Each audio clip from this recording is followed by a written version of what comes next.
Microsoft power પોઈન્ટની અંદર આવી રીતે આપણે ઇફેક્ટ આપવી છે કે આ પંખો છે, અહીંયા બટન ઉપર ક્લિક કરું એટલે પંખો ફરશે, બટનનો કલર બદલી જશે, ફરીથી બટન ઉપર ક્લિક કરું તો પંખો બંધ થઈ જશે અને ફરીથી બટન ઉપર ક્લિક કરું તો પંખો છે એ ફરશે. તો આવી કઈ ઇફેક્ટ માટે આપણે એનિમેશન ઇફેક્ટ જોઈએ તો સૌથી પહેલા આપણે ફાઇલ મેનુમાં જઈએ અને ન્યૂ ઉપર ક્લિક કરી લઈએ અને બ્લેન્ક સ્લાઇડ લઈએ. ત્યારબાદ આપણે જાશું લેઆઉટ મેનુમાં, એમાંથી આપણે બ્લેન્ક લઈ લેશું.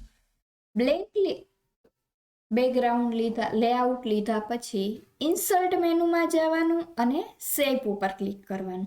શેપ ઉપર ક્લિક કરી અને આમાંથી તમને જે પ્રકારનો શેપ ગમતો હોય પંખાના પાંખિયાનો એવો શેપ તમે લઈ શકો. તો હું અત્યારે આ શેપ છે એ એક શેપ છે એ દોરી લઉં છું. આવી રીતે દોરાઈ જાય પછી જે યલો કલરનું છે ફિલ હેન્ડલ એની ઉપર ક્લિક રાખીને આ પાંખિયાને તમે આવી રીતે શેપ છે એ નાનો મોટો કરી શકો. તો આ શેપને સહેજ હું લાંબો કરીશ. ત્યારબાદ આ પાંખિયાની આપણે કોપી લેશું તો હોમ મેનુમાં જશું અને અહીંયા કોપી ઉપર ક્લિક કરીશું અને પેસ્ટ ઉપર ક્લિક કરું એટલે એક છે આપણે બની જશે. હવે આને આપણે અહીંયાથી રોટેટ કરી લેશું. આવી રીતે રોટેટ થઈ ગયા પછી એને સહેજ આપણે બહારની સાઈડ આવી રીતે મૂકી દેશું. પહેલી રીતે કોપી કરવાની હતી, બીજી રીત છે રાઈટ ક્લિક કરી અને કોપી ઓપ્શન આપેલું છે અહીંયા, ત્યાં ક્લિક કરી ખાલી જગ્યા ઉપર રાઈટ ક્લિક કરી અને પેસ્ટ ઉપર ક્લિક કરો એટલે પેસ્ટ થઈ જશે. ફરીથી એને આવી રીતે આપણે રોટેટ કરી લેશું. ત્યારબાદ કીબોર્ડમાંથી Ctrl+C અને Ctrl+V ઉપર ક્લિક કરો તો પણ પેસ્ટ થશે. ત્યારબાદ આ એરા ઉપર ક્લિક કરી અને આ છે વ્યવસ્થિત આવી રીતે ચારેય પાંખિયા છે ગોઠવી લેશું. ફરીથી જો આવી રીતે કોપી ન કરવી હોય તો એની ઉપર ક્લિક રાખી કીબોર્ડમાંથી Ctrl કી દબાવી રાખી આવી રીતે એરો આવે અને ખેંચો તો પણ એની કોપી થઈ જશે. કોપી થઈ ગયા પછી આવી રીતે એને આપણે રોટેટ કરી લેશું.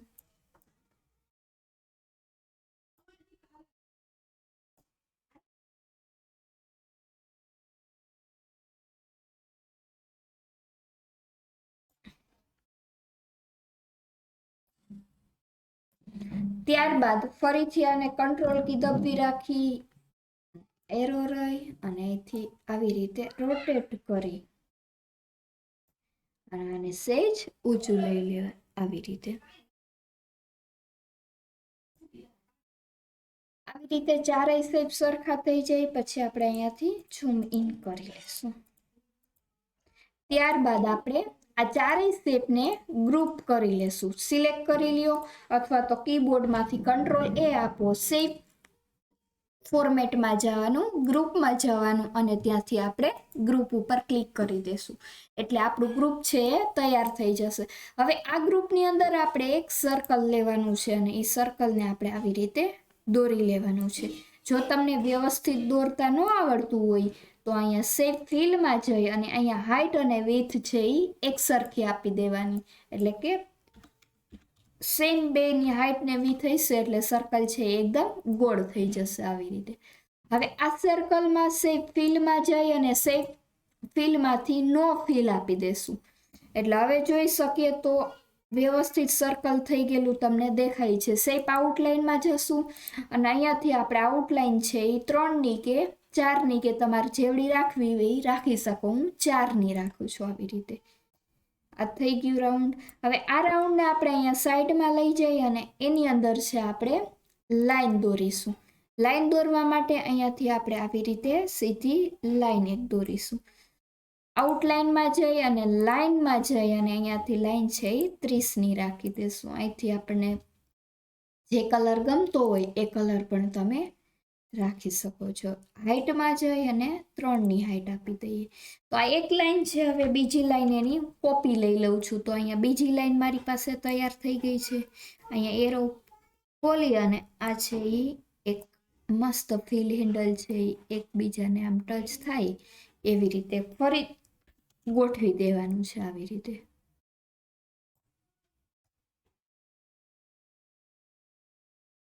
જો તમે ફિલ હેન્ડલ રાખો એટલે જો ત્યાં ડોટ્સ આવે છે તો પરફેક્શન વાળી લાઈન છે એ તમને દોરી શકો. ફરીથી એક લાઈનની કોપી લઈએ અને પેસ્ટ આપી દઈએ આવી રીતે.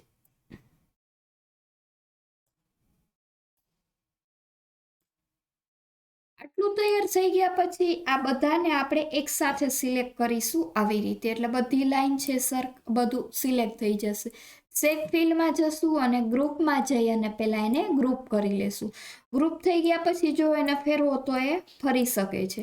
હવે આ ગ્રુપ થઈ ગયા પછી હવે આની આપણે કોપી લેશું. હોમ મેનુમાં જઈ અને અહીંયાથી આપણે આપી દઈએ કોપી અને અહીંયાથી આપી દઈએ પેસ્ટ.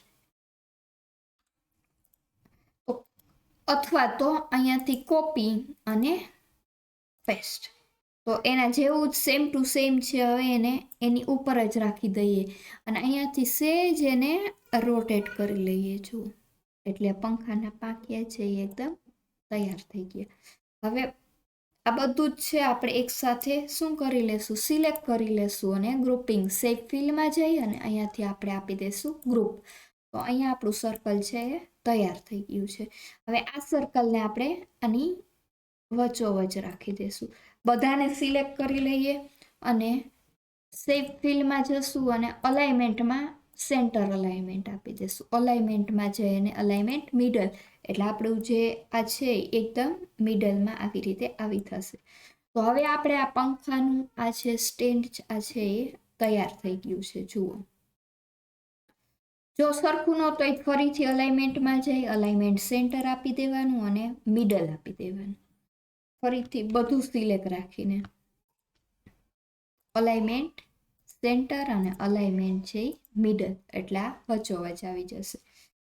ત્યારબાદ હવે આપણે છે અહીંયાથી આપણે એક શેપ લેશું, ત્રિકોણ જેવો ટ્રાયંગલ શેપ કહેવાય એ શેપ લેશું અને પંખાનું સ્ટેન્ડ દોરીશું આવી રીતે.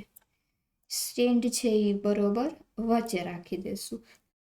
આઉટમાં લાઈનમાં જઈ અને નો આઉટલાઈન આપી દેશું. શેપ ફિલમાં જઈ અને તમને ગમતો કોઈ સ્ટેન્ડનો અલગ કલર રાખવો હોય તો પણ તમે રાખી શકો છો આવી રીતે.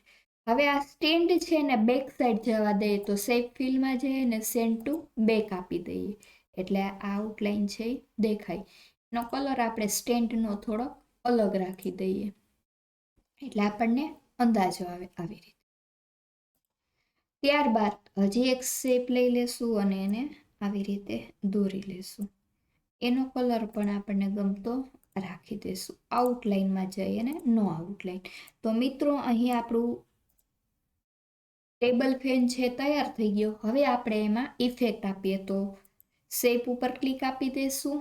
એમાંથી જશું આપણે હવે એનિમેશન ઉપર ક્લિક કરીશું. એમાં એડ એનિમેશન ઉપર ક્લિક કરી અને અહીંયાથી સ્પિન આપી દઈશું એટલે પંખો છે એ ફરે એવી રીતે ફરાઈ જાય. જુઓ એનિમેશન ઇફેક્ટમાં છે એમાં એનિમેશન પેનલ છે એની ઉપર ક્લિક કરી અને પેનલ છે એ ખોલી લેશું. ફરીથી પ્લે આપી દઈએ તો જો આ જે છે ને આ એને આપણે ફ્રન્ટ લઈએ. શેપ ફિલમાં જઈએ ને અહીંયા હવે આપણે પ્લે આપી એટલે સ્ટેન્ડ છે એ પાછળ વહી જશે અને પંખો છે આગળ આવી જાય. હવે એમાં આપણે જશું એનિમેશન ઓપ્શનમાં. ત્યાંથી આપણે અહીંયા ટાઈમિંગમાં જશું. ત્યાંથી અહીંથી સ્પીડ છે એમાં આપણે આપી દઈશું વેરી ફાસ્ટ. અલગ અલગ પ્રકારની છે slow, very slow, medium, fast, very fast અને ઓકે આપી અને પ્લે કરીએ તો જુઓ એકદમ ફાસ્ટ પ્લે થશે. ત્યારબાદ ફરીથી આપણે અહીંયા જશું ઇફેક્ટમાં, ટાઈમિંગમાં અને અહીંયાથી આપી દઈશું અનટિલ ટુ સ્લાઇડ એન્ડ ને ઓકે.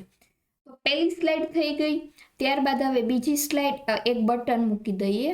ઇન્સર્ટ મેનુમાં જઈ શેપમાં જઈ અને એક આપણે અહીંયા ચોરસ કે ગોળ કે જેવું બટન તમારે જોતું હોય એ ટાઈપનું એક અહીંયા વચ્ચોવચ આપણે પંખાની સ્વિચ એટલે કે બટન મૂકી દઈએ.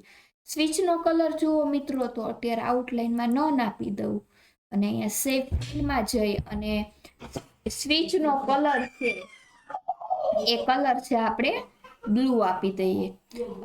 હવે જ્યારે પંખો ચાલુ થાય ત્યારે એ રેડ કલરમાં થાય એ ટાઈપની ઇફેક્ટ આપવી હોય તો હવે આ સ્લાઇડને આપણે ડુપ્લિકેટ સ્લાઇડ આપીએ.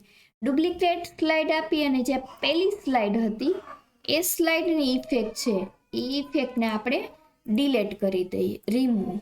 ત્યારબાદ આ જે બીજી સ્લાઇડ આવી સ્લાઇડમાં જઈ અને જે આ બીજું બટન છે એટલે કે બીજી સ્લાઇડનું જે આ બટન છે એ બટનનો કલર શેપ ફિલમાંથી આપણે અહીંયાથી બદલી લઈએ. ટૂંકમાં જ્યારે પંખો ચાલુ હશે ત્યારે રેડ કલર આવશે, જ્યારે પંખો બંધ હશે ત્યારે બ્લુ કલર આવી જશે. બીજો શેપ છે એમાં આઉટલાઇનમાં નો આઉટલાઇન આપી દઈએ, બંનેમાં નો આઉટલાઇન.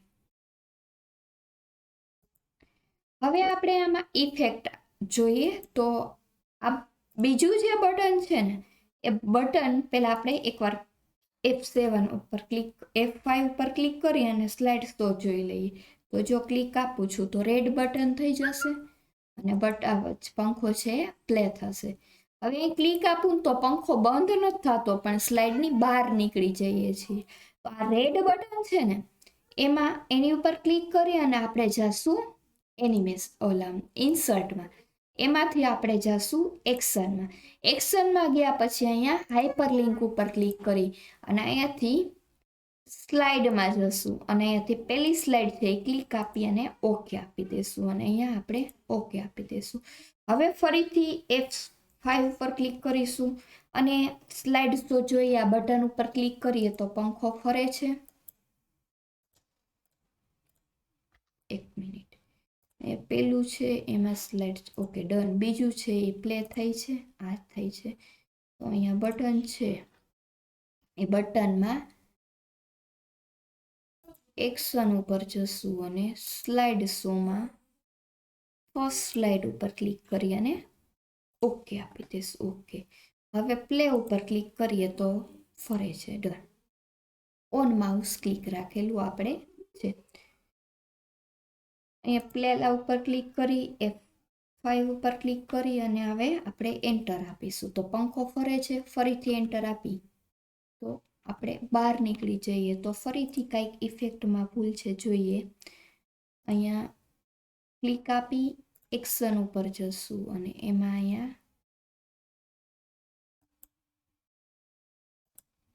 અહીંયા આપશું સ્લાઇડ અને એમાં આપશું ફર્સ્ટ સ્લાઇડ અને અહીંયા હાઇપરલિંક અને એમાં સ્લાઇડ અને એમાં ફર્સ્ટ સ્લાઇડ. Okay okay. હવે જોઈએ F7 5 કરી અને ક્લિક આપું છું.